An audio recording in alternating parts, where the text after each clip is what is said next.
かったぜクラウディア。はっ行くぜ。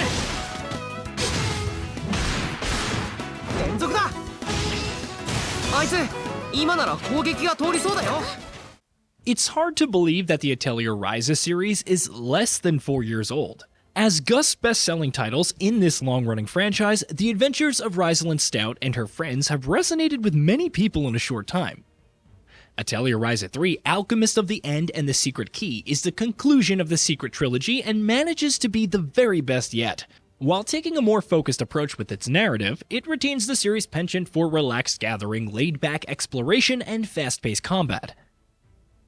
After her journey to the capital in the previous game, Ryza returns to her hometown on Kirkin Island for summer vacation.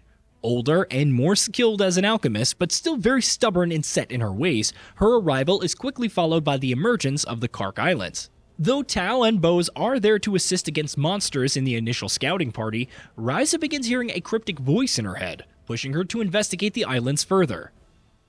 With another adventure on her hands, she sends a letter to her allies, and together with Claudia and Lent, the group sets out to discover the mystery behind the Kark Islands. Right away, the narrative is impressive in its urgency. You're not only thrown into battle very quickly, but told in no uncertain terms that what's happening is an emergency. It also serves as a tutorial to get players up to speed on the combat mechanics while quickly introducing the initial characters. After this, you're quickly introduced to Ryza's hometown and her secret hideout, where the alchemy happens. You'll fulfill a few basic requests for the town folks, which helps you get up to speed on the alchemy basics, and then it's off to the mainland to investigate the Kark Islands. Though many of the mainland's areas are reused, it's now one giant map instead of a series of interconnected levels. No loading times as you seamlessly go from one location to the next, gathering materials, potentially crowding your basket, and returning to the hideout to dump them.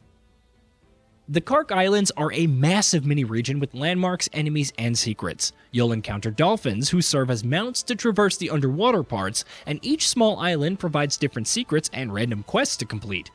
Of course, after reaching the mysterious castle, Ryza and friends can use the secret key thanks to the mysterious voice to craft new pristine keys and hollow keys. And this is only really the beginning of the game, as Ryza and the group encounter Frederica, the deputy head chief of the Craftsman Guild in Sardonica, located in the New Claria region. It's another large map to explore, teeming with people to talk to, stores to visit, materials to gather and buy, and lots of ground to offer. The sheer size and scale are pretty impressive, keeping fans busy as they explore each nook and cranny, though the rewards may not always be worth it. But make no mistake, the gameplay loop of previous games is very much present here. Despite the story's urgency, Atelier Ryza 3 is very much about taking things at your own pace.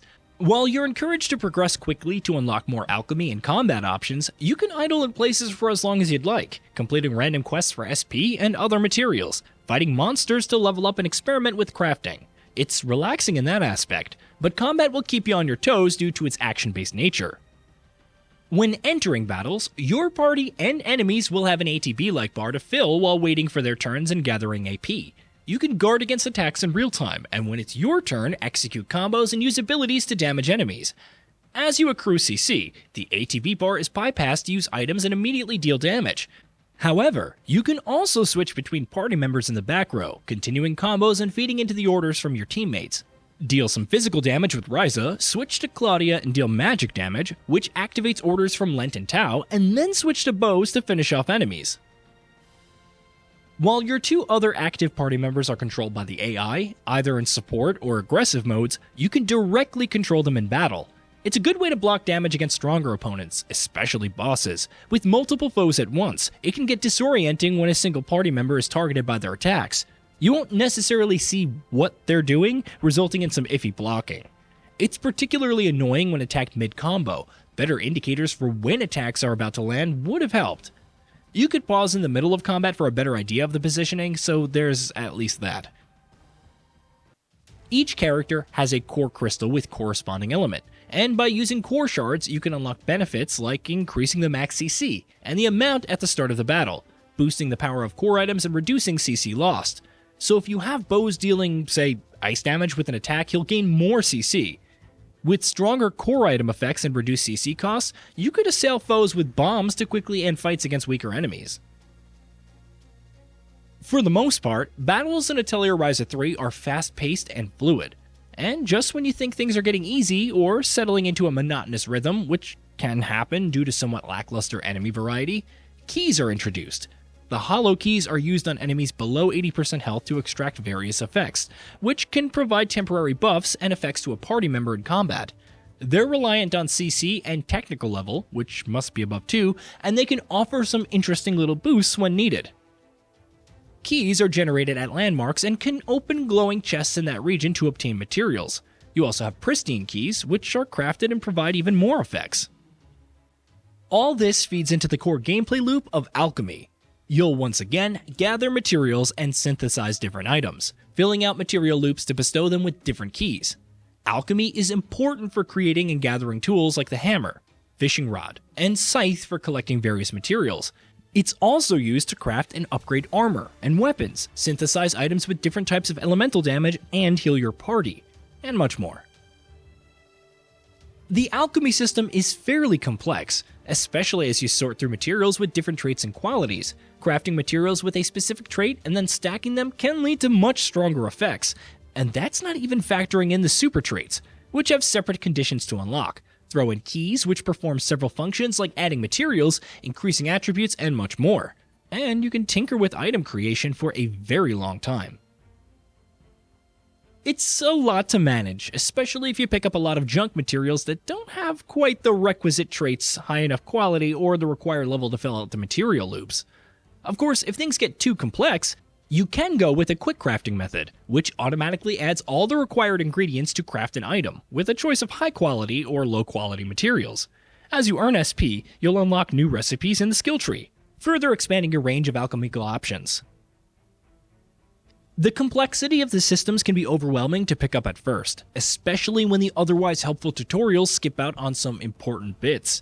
It would have been nice to know about certain characters' orders for stunning enemies when they're preparing stronger attacks, though there are other ways to break them. In terms of presentation, Atelier Ryza 3 looks very good, with a bright and colorful palette and gorgeous animated vistas to explore. Performance is also good, though I have to tone down some settings on PC for a more consistent 60 FPS. The temporal anti-aliasing also felt a bit off, but FXAA does the job just fine. Bugs were few and far between, with the biggest being an entire lake that was somehow empty but still had leaves and a boat on the surface. The music is easily more impressive than the visuals, with the orchestration delivering bold, rousing tunes 1 second and more contemplative, emotionally involving tracks with more distinct instruments. It helps evoke the feeling of being in a fairy tale without getting too whimsical. Though the writing isn't going to overwhelm anyone with its brilliance, there are still some genuinely fun and heartwarming moments. I was most impressed by the overall progression of the cast's arc. If Ryza 1 evoked that feeling of a memorable summer with your friends, then Ryza 3 is about those feelings of nostalgia as the group transitions to adulthood. It's a throwback to the days of hanging out with your friends, making jokes, and seeing what awaits around every corner. Just make sure you get used to the field dialogue. It's limited and repeated a lot. If you couldn't get into the first two games, be it the overall vibe or the alchemy, then Atelier Ryza 3 will do little to change your mind. As a send-off to a story that's developed at its own comfortable pace, Alchemist of the End and the Secret Key is a pretty good RPG. Far from reinventing the wheel, it expands on established systems, feeds into the sense of adventure with massive seamless maps, and delivers a compelling plot with a likable cast. Hey, did you know that we at Gaming Vault upload new videos every day? Stick around, drop a like, subscribe, and hit that bell, and let us know what kind of content you'd like to see in the future with a comment below.